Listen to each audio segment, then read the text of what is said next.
I have a little update for you guys. I am not liking the challenge right now. I would do anything to quit it, just to be straight up and honest with you guys. I can't get the SSL. Like, it actually feels impossible right now. And I hate that. And I'm becoming more angry over time. I'm becoming a little bit more unhealthy because of the hours I'm putting in. I'm not spending time outside or with my wife, whatever. I want to quit. I'm not going to, but I'm very close. Just know at the moment, what is it, September like 8th or 9th or something, I am ready to quit. And I guess we'll see what happens from here. I'm out for now. It is massively demotivating and at the same time frustrating to dedicate countless hours to a goal only to see little to no progress. Not only am I failing my objective of reaching Supersonic Legend, but I'm failing in life itself. I feel I have to put in the training hours in order to get better, and I've found myself saying no to other activities that make me happy and feel fulfilled. I'll state this one time as a warning to all who are watching this right now. Getting Supersonic Legend in Rocket League is unhealthy.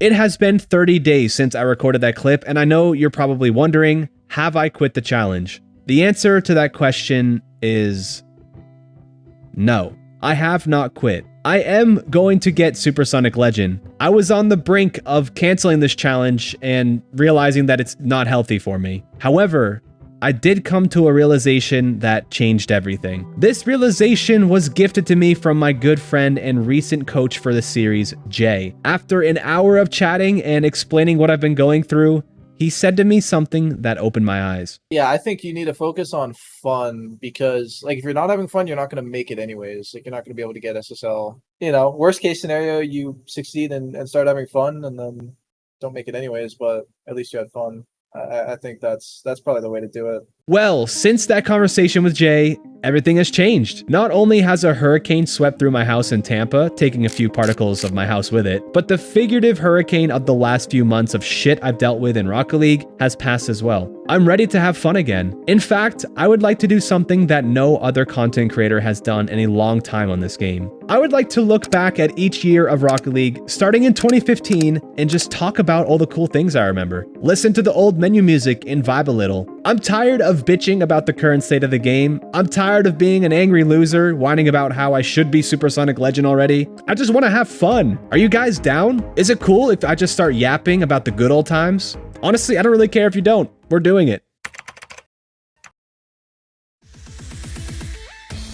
It just gives me chills listening to this. I can't explain it. For those who were around in 2015, this menu music brings you back. I mean, 9 years ago is such a long time. It's crazy to think that we're still playing this game and it's evolved so much. I mean, look at this menu, by the way. I kind of low-key appreciate it more than the menu we have now. I think both are fine, but this old menu is kind of goated. Just to remind everybody, this game was $20 when it came out. You had to buy Rocket League on Steam, and I think there was a lot of people who probably missed out on this game because they didn't want to spend the money on it. I was definitely one of those people as well. My friends pretty much forced me to get it because they were having a lot of fun on it, and I eventually succumbed. You know, I have to play with my boys, and I'm glad I did. It was the best $20 I've ever spent. I've never had $20 stretched 9 years before. And besides the menu music, it was just pure bliss. I mean, there was no other video game ever that played like this. There was no rules. You just moved around the field as best as you could. You couldn't get yelled at from your teammates from doing kickoff wrong. You didn't have to worry about if you were a high boost or not because nobody was flying at this point. It was just genuinely good, innocent fun. The only semblance of professional Rocket League play we had was, of course, from Kronovi and Gibbs and a few other names like that, Lashinio. And I remember feeling like an idiot when I watched pro play and I saw that there was an old-time goalie in the net. But yeah, times were good. I wish I could remember more of them. I think I was pretty busy with school and work, and I didn't play as much as I actually play now, which is kind of funny. Playing Rocket League at this time was the equivalent of watching 5-year-olds on the soccer field kicking the ball around and just not even knowing what they're doing, but still enjoying it regardless. By the way, Zen was, I think, 7 years old at this point, or 6 or something, so he literally was probably on this soccer field. Like, this guy right here is probably Zen.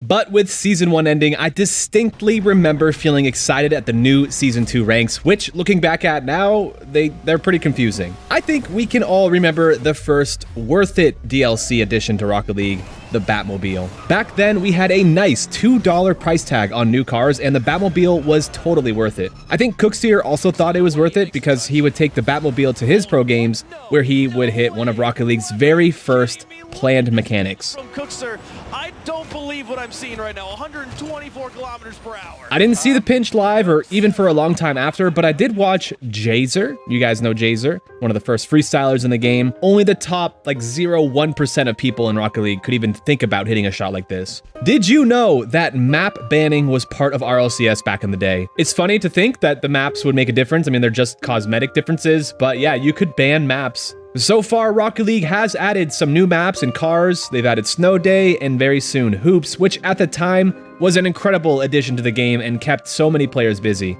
By the way, having fun and being positive is a secret power at getting better at anything you want to get better at. I forgot to update all of you earlier, but I am slowly crawling my way back to my peak rank. Jay told me to have fun, and that's what I tried to do in a few sessions later, and it's obvious that it does work. Who would have thought that if you stopped blaming your teammates and just tried to chill out and not take the game seriously, you would possibly play to your potential? Oh, and for all of you who complained about Smurfs, don't worry. They've been in the game since the very beginning, and it's honestly not really going to go anywhere. There's not a great way to get rid of it, so you might as well just accept it and try your best to get through the game. And yeah, I don't really remember much else in 2016 for me. I mean, the game was still a very big part of my life. I played it probably every day, maybe every other day, but I did remember watching RLCS. Some of the clips started to get a little bit more advanced, and I still remember feeling like there was just no possible way I was ever going to get there. But I didn't care because I was still having a blast. All right, so there's a map I want to talk to you guys about, Starbase Arc. It technically came out right before 2017, but this map had me worried for the first time in Rocket League. Besides Wasteland, which was a pretty bad map, we can all agree. I don't know why the field had to be pitched like towards the center, but they continued a streak of adding new maps that had strange wall and configurations, and Starbase Arc was another one of those. And it was definitely hard to play with. I remember being very frustrated because I felt like I was finally getting better at Rocket League at this point in 2017, but then this new map dropped and I felt like I was kind of trash. On the contrary, I do believe that Rocket League could benefit from some minor changes. Probably not the map, but possibly new boost pads, maybe boost pads on the ceiling, just some small changes, and add it to RLCS and Pro Rocket League and let pros adapt again. Pretty much all other competitive games have some sort of competitive change, whether it's like Valorant where you get new agents and maps that stir up the meta, or of course League of Legends, there's always new champions and some small changes in like the jungle here and there. But I think it's healthy. I think it's really healthy for games to have small changes that obviously don't change the integrity of the game, but it mixes it up a little bit. Nobody likes change, and I was not alone. The outrage from the community caused Starbase Arc to be disabled in the competitive playlists, but it does have me thinking about how any small changes might be good to Pro Rocket League just to stir it up a little bit. I mean, let the pros adapt. That's what they're good at,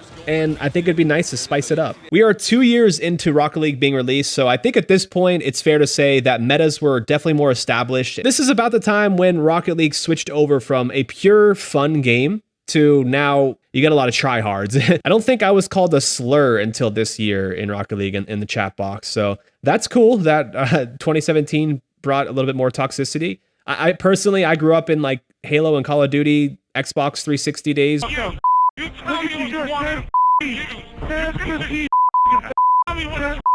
I don't think I can hear another thing in life that's going to upset me. And my ultimate favorite moment of 2017 came from the meme, "Take the risk, drink the brisk." Gotta do it, right? You gotta, you know. The World Championships. We have 2 days to go. Make sure you tune in. We begin.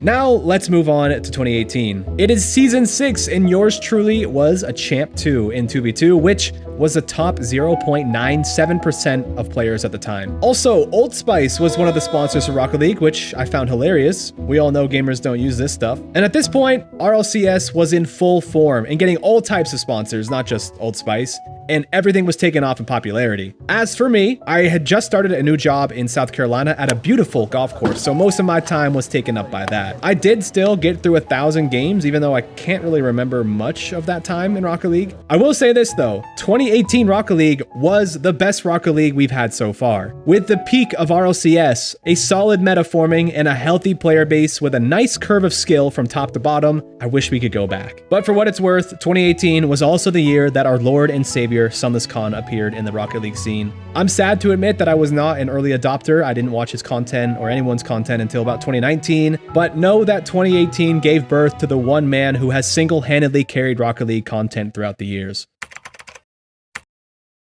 Honestly, I just kind of want to skip ahead of this year because all the cool stuff happened in 2020. I will mention one thing about 2019. This is the year where Psyonix announced the merger with Epic. You guys can think what you want about this, but it was huge for the game and everyone at the time was excited. Those changes and a lot more happened in 2020.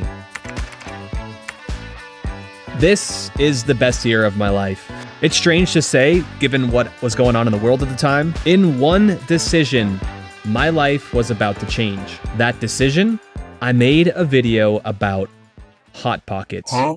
No, really. My original goal with creating a YouTube channel was to share the crazy conversations my friends and I had and upload them. Like many other people, the dream of working for yourself and making videos was all I wanted. But clearly, Hot Pockets were not the answer. But this little video game I adored was maybe an option. My first Rocket League video was in February 2020, and although it was really super bad, 4 months later with a lot more practice in June, I dropped a video that went viral. And 2 months after that, I quit that beautiful golf job and went all in on car soccer. Thanks to everyone watching right now, Rocket League evolved into more than just a video game. I've met amazing and talented content creators, created friendships that I know will last a lifetime, and found financial freedom from a $20 investment back in 2015. How could I ever not have fun playing this game? This game has given me everything for the past 9 years, and I am forever grateful. I am going to get Supersonic Legend. Not because I feel I need to prove it to myself or any of you guys watching, not because I want a shiny rank icon next to my name, but because I'm having fun. That is why I will get Supersonic Legend. I love competition, I love getting better and the feeling of improvement, and I love Rocket League. As long as I have fun, I know I will get there. If you're wondering what happened between 2020 and 2024, well, I have a whole catalog of what happened. You know, I might just click a few of these videos and take a trip down memory lane. Thank you all for being here with me over the last 4 years. I hope you stick with me, and I'll see you soon. Nice talking to you, man. Good luck with college. Is it weird if I say love you, bye? I feel like we're on that level. No, now. We're on a phone call. I think that's appropriate. Yeah, I think so, man. All right, man. Well, you right. take it easy. Yeah, man. End You of the too. game. All right. Love you, man. bye. See ya. See ya.